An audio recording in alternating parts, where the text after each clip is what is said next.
Huffington Post says campaign should use AI deepfakes to cover up for increasingly frail and confused Joe Biden. The opinion title, It's Time for the Biden Campaign to Embrace AI. The left-wing Huffington Post published an opinion piece on Wednesday recommending that Joe Biden's campaign embrace AI to smooth out his gaffes. Institute for Education senior advisor Kaivan Shroff wrote in the op-ed titled It's Time for the Biden Campaign to Embrace AI that Joe Biden is old and has had a lifelong stutter. He acknowledged in a fiery rally following his debate performance, I might not walk as easily or talk as smoothly as I used to. These AI-enhanced videos could ensure that the public does not make decisions about the future of our democracy based on an inconveniently timed cough, stray stutter, or healthy but hobbled walk. Welcome to your nightmare, ladies and gentlemen. We think you should doctor your video so you seem better. Yeah, Trick the American people. They called that fiery. That's fiery. I don't know. That's pretty chilling, if you ask me. It was pretty pitiful. Yeah.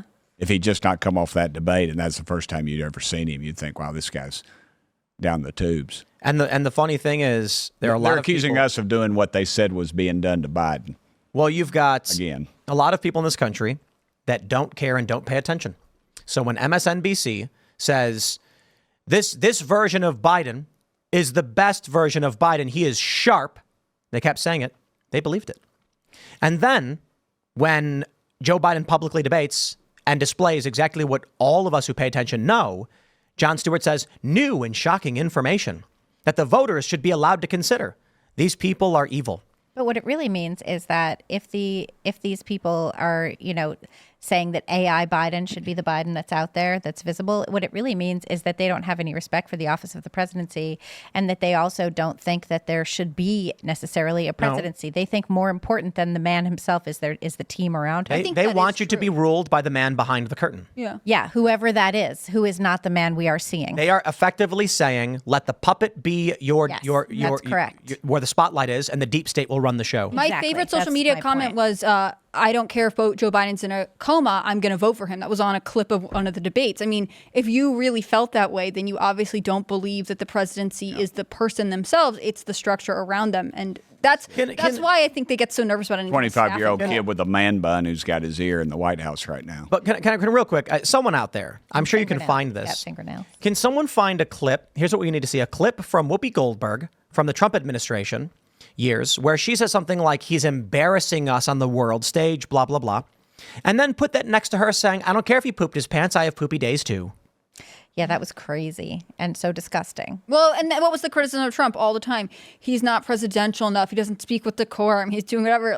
And now you're excusing just complete decay of a human being. And that's a little bit harsh for Biden. But, I don't think this is who the American people want to be represented by. And I think that's why it's so hard for the Democrats to admit that they have sold you a false bill of goods when they could have been honest with their voters. I really think when Joe Biden sort of pretended he was going to be a first-term president, that there weren't enough people to hold him accountable to that. He was sort of saying, I'll be the last of this guard, and then we'll usher in a new age. And instead he was like, and now that I'm here, I'm going to stay in the White House for as long as possible, and you're going to have to force me out. And that...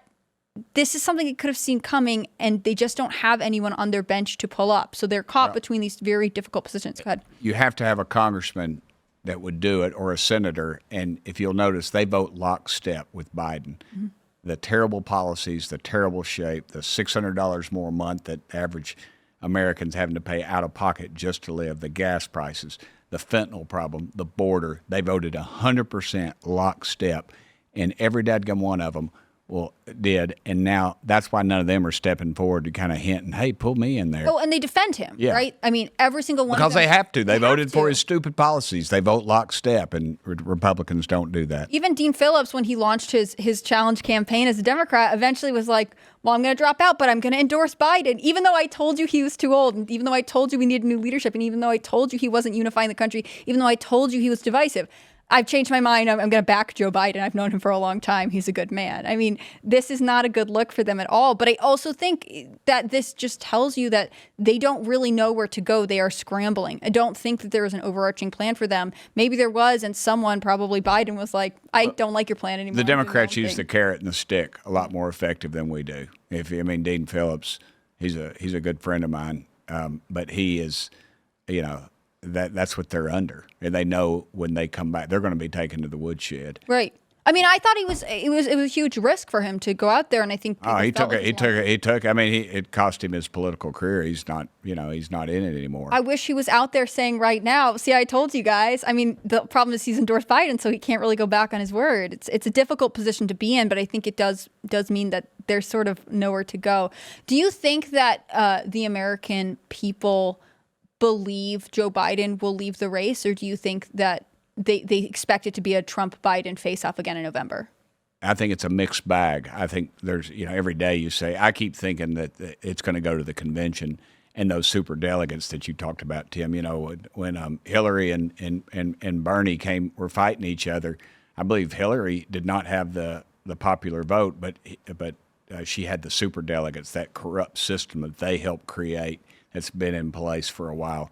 And so, they've clearly stacked the deck in their favor, and I think the American public sees a lot of that now, and I think they're just openly disgusted with the whole thing. Sometimes I think that the mainstream media wants it to go to convention because of the ratings. Oh, it'll be great. It'll be great entertainment. I'm going to go if I go to the Republican convention, I'm going to go for a day or something. Why do I?